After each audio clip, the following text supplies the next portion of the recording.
Hello and welcome to Keep Coding. இந்த வீடியோவில் நம்ம டீனோன்னு சொல்லிட்டு ஒரு புது டெக்னாலஜி பற்றி பார்க்க போகிறோம். நோட்.js கிரியேட் பண்ண அதே ரியான் டால் தான் 10 வருஷம் கழிச்சு டீனோவையும் கிரியேட் பண்ணியிருக்காரு. இதுக்கு அவர் சொல்கிற காரணம் என்னன்னா, நோடில் வந்து ஒரு சில டிசைன் டிசிஷன்ஸ் வந்து முன்னாடியே எடுத்திருக்கணும், அதெல்லாம் வந்து பண்ணலை. பட் இனிமே பண்ண முடியாது, ஏன்னா வந்து அந்த ப்ராஜெக்ட் வந்து ரொம்ப பெருசாகிடுச்சு. அதனால் அவர் டீனோவை கிரியேட் பண்ணியிருக்காரு. டீனோவும் வந்து ஒரு ஜாவாஸ்கிரிப்ட் ரன் டைம் தான். ஆனால் இது ஜாவாஸ்கிரிப்ட் மட்டும் ரன் பண்ணாது, டைப்ஸ்கிரிப்டையும் ரன் பண்ணும்.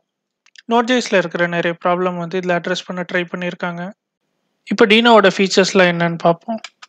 டீனோவோட ஃபீச்சர்ஸில் ரொம்ப முக்கியமானது வந்து டைப்ஸ்கிரிப்ட். டைப்ஸ்கிரிப்டோட சக்ஸஸ் வந்து லாஸ்ட் ஃபியூ இயர்ஸாக ரொம்ப அதிகமாகவே இருக்குது. ஸோ டைப்ஸ்கிரிப்டை வந்து டீனோவில் வந்து ஒரு ஃபர்ஸ்ட் கிளாஸ் லாங்குவேஜ் ஆக்கியிருக்காங்க.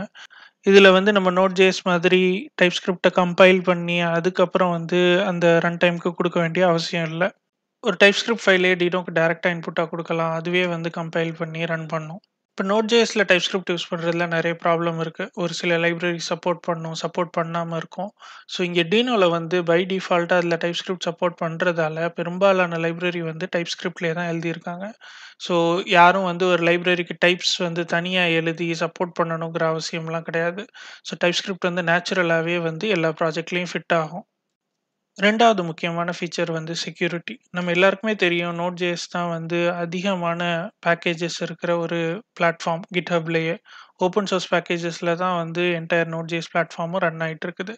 அந்த மாதிரி இருக்கிறப்ப நம்ம என்ன பேக்கேஜ் இன்ஸ்டால் பண்ணுறோம் அப்படிங்கிறதே நமக்கு தெரியாது. ஏன்னா டிபெண்டன்சியில் வந்து நிறைய பேக்கேஜஸ் வந்து இன்ஸ்டால் ஆகிட்டு இருக்கும். நோட் மாடியூல்ஸில் போய் பார்த்தோம்னா தௌசண்ட்ஸ் ஆஃப் பேக்கேஜஸ் வந்து நமக்கு தெரியாமலே நம்ம வந்து யூஸ் பண்ணிட்டு இருப்போம்.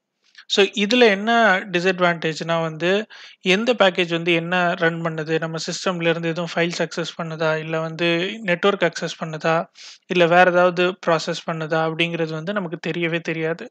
ஸோ இதை வந்து அட்ரஸ் பண்ணுறதுக்கு டீனோவில் ட்ரை பண்ணியிருக்காங்க. ஆண்ட்ராய்ட்லலாம் எப்படி வந்து பெர்மிஷன்ஸ் இருக்குதோ அந்த மாதிரி வந்து டீனோவில் வந்து பெர்மிஷன்ஸ் இருக்குது. ஒரு ப்ரோக்ராமை ரன் பண்ணும்போது அது நெட்வொர்க் அக்சஸ் பண்ண ட்ரை பண்ணா, இல்லை ஃபைல் அக்சஸ் பண்ண ட்ரை பண்ணா, டீனோ வந்து அந்த பெர்மிஷன் அந்த ப்ரோகிராம்க்கு நம்ம குடுத்திருந்தா மட்டும் தான் அத எக்ஸிக்யூட் பண்ணும். ஸோ இந்த பெர்மிஷன வந்து நம்ம எக்ஸிக்யூட் பண்ணும்போதே குடுக்கணும்.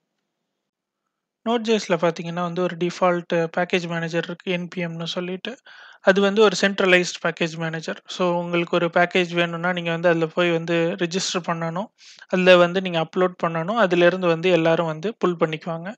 பட் இப்ப கோ மாரியான பிளாட்ஃபார்ம்ஸ்ல பார்த்தீங்கன்னா, இந்த மாரி கிடையாது. ஸோ நீங்க GitHubலயோ, GitLabலயோ எதுல வேணாலும் உங்க பேக்கேஜ் வச்சிருக்கலாம். நீங்க வந்து அந்த URL வந்து ஃபுல்லா வந்து இம்போர்ட் பண்ணும்போது குடுக்கணும். ஸோ ஆட்டோமேட்டிக்கலி வந்து அந்த கோவோட டூலே வந்து போய் உங்களுக்கு வந்து ஃபெட்ச் பண்ணிட்டு வரும். ஸோ இந்த டெக்னிக்க தான் வந்து டீனோலயும் ஃபாலோ பண்ணியிருக்காங்க. இந்த மெத்தட்ல நெறைய அட்வான்டேஜஸ் இருக்குது. இப்ப வந்து என்பிஎம்லலாம் வந்து நம்ம ரிஜிஸ்ட்ரி வந்து ஒரு பெய்ட் ரிஜிஸ்ட்ரியா இருக்கும். நம்ம வந்து அத காசு குடுத்து வாங்கி, அதுக்கப்புறம் தான் ரீயூசபிள் பேக்கேஜஸ் அப்லோட் பண்ண முடியும். பட் டீனோல அப்படிலாம் கிடையாது. எப்படி கோல வந்து நம்ம ஓன் பிரைவேட் ரெப்போலயே வச்சு, அத நம்ம வந்து ரீயூசபிள் பேக்கேஜா யூஸ் பண்ண முடியுமோ, அதே மாதிரி இதுலயும் முடியும். டீனோல இன்னொரு ஒரு நல்ல விஷயம் என்னன்னா வந்து அதோட ஸ்டாண்டர்ட் லைப்ரரி. இது வந்து கோவோட இன்ஃப்ளூயன்ஸ் வந்து இந்த ஸ்டாண்டர்ட் லைப்ரரியில அதிகமா இருக்கு. நீங்க அந்த நேம்ஸ் கூட பார்த்தீங்கன்னா வந்து கோல இருக்கிற மாதிரியே இருக்கும். கோவோட செல்லிங் பாயிண்ட்டே வந்து ஒரு நல்ல ஸ்டாண்டர்ட் லைப்ரரி வந்து அவுட் ஆஃப் த பாக்ஸ் அந்த லாங்குவேஜ்லயே குடுக்கணுங்கிறது தான். ஸோ அதே ஃபோக்கஸ்ல தான் வந்து டீனோவும் ஒர்க் ஆகுறாங்க. ஸோ இதனால வந்து நமக்கு ஏற்கனவே தெரியும் ஜாவாஸ்கிரிப்ட்லயும் வந்து பேசிக்கா நெறைய லைப்ரரிஸ் கிடையாது. ஆ நோட்.jsம் வந்து ரொம்ப பேசிக்கான லைப்ரரிஸ் தான் குடுக்குறாங்க. ஸோ டீனோவோட ஃபோக்கஸ் வந்து அதை விட அதிகமா இருக்குங்கிறது தான் வந்து நம்ம எதிர்பார்க்குறோம். ஸோ இப்போ வெர்ஷன் 1.6 தான் வந்திருக்கு. போதுமான அளவு லைப்ரரிஸ் இல்லாம இருக்கலாம். பட் ஃபியூச்சர்ல வந்து அந்த ஸ்டாண்டர்ட் லைப்ரரி வந்து இன்னும் வந்து சாலிட் ஆகும் அப்படிங்கிறது வந்து நம்ம எதிர்பார்க்கலாம். இப்போ நம்ம டீனோ எப்படி இன்ஸ்டால் பண்றதுன்னு பார்ப்போம். deno.land அப்படிங்கிறது தான் வந்து டீனோவோட வெப்சைட். இப்போ இதில ஃபர்ஸ்ட் பேஜ்லயே வந்து இன்ஸ்டாலேஷன் இன்ஸ்ட்ரக்ஷன்லாம் குடுத்துருக்காங்க. நான் வந்து விண்டோஸ் யூஸ் பண்றேன். இருந்தாலும் வந்து WSLல தான் வந்து இன்ஸ்டால் பண்ண போறேன். அதனால வந்து லைனக்ஸோட செட்டப் வந்து காப்பி பண்ணிக்கிறேன். அந்த கமாண்ட இப்ப என்னோட உபுண்டு WSLல வந்து நான் பேஸ்ட் பண்ணி ரன் பண்றேன். ஒருவேளை நீங்க விண்டோஸ் யூஸ் பண்ணீங்கன்னா, அது விண்டோஸ் கமாண்ட் எடுத்து நீங்க பவர் ஷெல்ல ரன் பண்ணணும். ஆ இது டவுன்லோட் ஆகுறதுக்கு வந்து சில நிமிஷம் ஆகலாம். நான் வந்து ஃபாஸ்ட் ஃபார்வர்ட் பண்ணிடுறேன். இப்ப டீனோ இன்ஸ்டால் ஆயிடுச்சு. ஓகே. இப்ப Deno வந்து பாத்ல இல்ல. அத வந்து நம்ம வந்து பாஷ் ப்ரொஃபைல்ல அந்த பாத்த வந்து ஆட் பண்ணிட்டு, நம்ம வந்து திரும்ப வந்து ரன் பண்ணுவோம்.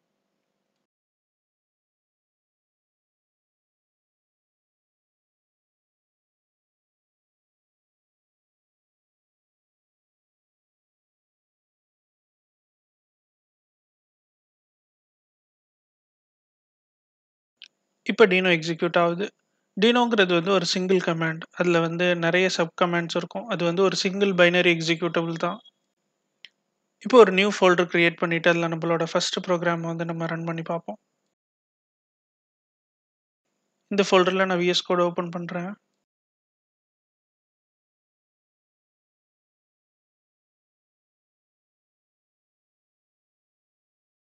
இதுல main.ts சொல்லிட்டு ஒரு டைப்ஸ்கிரிப்ட் ஃபைல் கிரியேட் பண்றேன். ஃபர்ஸ்ட் வந்து hello Denoன்னு சொல்லிட்டு கன்சோல் லாக்ல பிரிண்ட் பண்றேன்.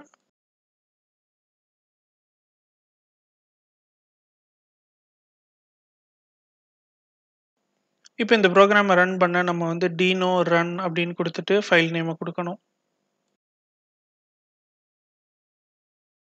இப்போ நமக்கு hello Denoன்னு பிரிண்ட் ஆயிடுச்சு.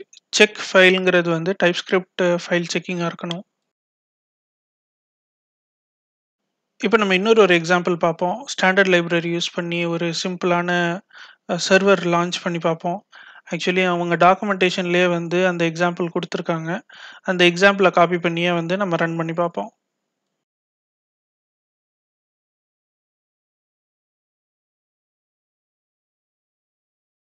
இதுல இப்ப இந்த இம்போர்ட் ஸ்டேட்மெண்ட் பார்த்தீங்கன்னா, ஒரு ஃபுல் URL போட்டிருக்கு.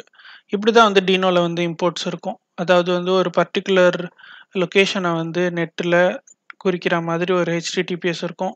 இது மூலமா தான் அவங்க வந்து நோட் மாடியூல்ஸ் யூஸ் பண்ணாம அவங்களால வந்து பேக்கேஜஸ் வந்து ரீயூஸ் பண்ண முடியுது.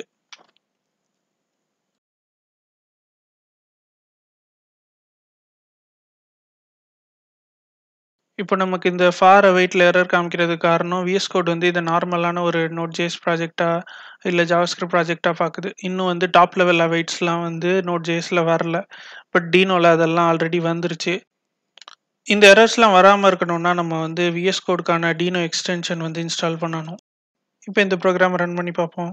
ஓகே. இப்ப பார்த்தீங்கன்னா வந்து, இந்த புரோகிராம ரன் பண்றதுக்கு தேவையான ஸ்டாண்டர்ட் லைப்ரரிலாம் வந்து டவுன்லோட் பண்ணுது. இல்ல ஒரு ஃபைலும் வந்து பாத்தோட நமக்கு போட்டிருக்கு எதெல்லாம் டவுன்லோட் பண்ணுதுன்னு. அதுக்கு கீழ பார்த்தா நமக்கு வந்து ஒரு எரர் காமிக்குது. ஸோ இதுதான் வந்து இதோட செக்யூரிட்டின்னு சொன்னேன். அல்லோவ் நெட் அப்படிங்கிற இந்த ஃபிளாக் குடுத்தா தான் இது வந்து நெட்வொர்க் அக்சஸ் பண்றதுக்கு அல்லோவே பண்ணும். ஸோ அந்த பெர்மிஷன் இல்லாம நம்ம இந்த புரோகிராம ரன் பண்ண முடியாது. ஸோ இப்ப அந்த பெர்மிஷனோட இந்த புரோகிராம ரன் பண்ணுவோம். ஸோ இப்ப என் ஃபயர்வால் அக்சஸ் கேக்குது. அல்லோ அக்சஸ்ன்னு குடுக்குறேன். இப்ப இந்த URL நான் ப்ரௌசர்ல ஓப்பன் பண்றேன். எனக்கு வந்து ஹெல்லோ வேர்ல்டுன்னு வந்து பிரிண்ட் ஆகுது பாருங்க. இப்ப இந்த ஸ்டாண்டர்ட் லைப்ரரியோட API பாருங்க. நம்ம சர்வ்ன்னு சொல்லிட்டு ஒரு ஃபங்ஷன் கால் பண்றோம். அது வந்து சர்வர ஸ்டார்ட் பண்ணிடுது. நமக்கு வந்து ஒரு ஃபார் அவைட்ல வந்து ஒரு ஸ்ட்ரீம் ஆஃப் ரிக்வெஸ்ட் வந்து பாஸ் பண்ணுது. கால் பேக், ப்ராமிஸ்லாம் இல்லாம வந்து ரொம்ப கிளீனா வந்து ஸ்டாண்டர்ட் லைப்ரரி யூஸ் பண்ணியே நம்மளால வந்து ரிக்வெஸ்ட்ட ஹேண்டில் பண்ண முடியுது. Denoவோட அஃபிஷியல் டீமே வந்து அதுக்கான VS Code எக்ஸ்டென்ஷனும் வந்து போடுறாங்க. ஸோ நம்ம அதையும் இன்ஸ்டால் பண்ணி பார்ப்போம்.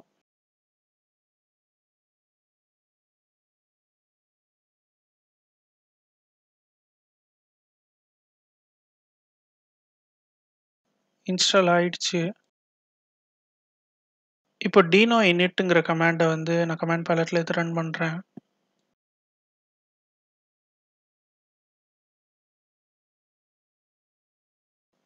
இப்போ இன்டெலிஜென்ஸ்லாம் வந்து ஆட்டோமேட்டிக்கா வந்து ஒர்க் ஆகுது. ரிக்வெஸ்ட் ஆப்ஜெக்ட்ல என்னென்ன மெத்தட்ஸ்லாம் இருக்குதோ, அது எல்லாமே வந்து உங்களுக்கு இன்டெலிஜென்ஸ்ல ஆட்டோமேட்டிக்கா வந்து அவைலபிளா இருக்கு. இதனால Node.jsக்கு ஏதாவது பாதிப்பு இருக்குதா? Node.js யாரும் யூஸ் பண்ணாம Denoக்கு எல்லாரும் மூவ் ஆயிடுவாங்களா? அப்படின்னு கேட்டா கண்டிப்பா கிடையாது. Node.js இன்னைக்கு ஒரு ரொம்ப பெரிய பிளாட்ஃபார்ம். அத வந்து ஓவர் நைட்ல எந்த பிளாட்ஃபார்மும் வந்து ரிமூவ் பண்ணிட முடியாது. Deno இப்ப தான் வந்திருக்கு. இன்னும் வந்து அது ரொம்ப நாள் ஆவணும். நெறைய என்டர்பிரைஸ் லெவல்ல வந்து அத யூஸ் பண்ண ஆரம்பிக்கணும். அப்பதான் வந்து அதோட ஸ்டெபிலிட்டி தெரியும். அதுல வந்து எத்தன சர்வர்ஸ் ரன் ஆகுது, எவ்வளோ பேர் அத பேக் பண்றாங்க, அதெல்லாம் தெரிஞ்சா தான் வந்து Deno வந்து எவ்வளோ தூரம் போகும் அப்படிங்கிறது தெரியும். பட் இதுக்கு ரொம்ப நாள் இருக்கு. நோட் வந்து 10 இயர்ஸ் ஆயிடுச்சு. பட் Deno இப்ப தான் வந்திருக்கு. ஸோ இன்னொரு 10 இயர்ஸ் கூட ஆகலாம் Deno அந்த ஸ்டேட்டஸ் அடையறதுக்கு. பட் இப்போதைக்கு பார்க்குறதுக்கு Deno வந்து ஒரு ப்ராமிசிங்கான பிளாட்ஃபார்மா தான் தெரியுது. இந்த வீடியோ பிடிச்சிருந்துச்சுன்னா லைக் பண்ணுங்க. இது மாதிரி இன்னும் நிறைய டெக் வீடியோஸ் பார்க்குறதுக்கு சப்ஸ்கிரைப் பண்ணுங்க. Thank you.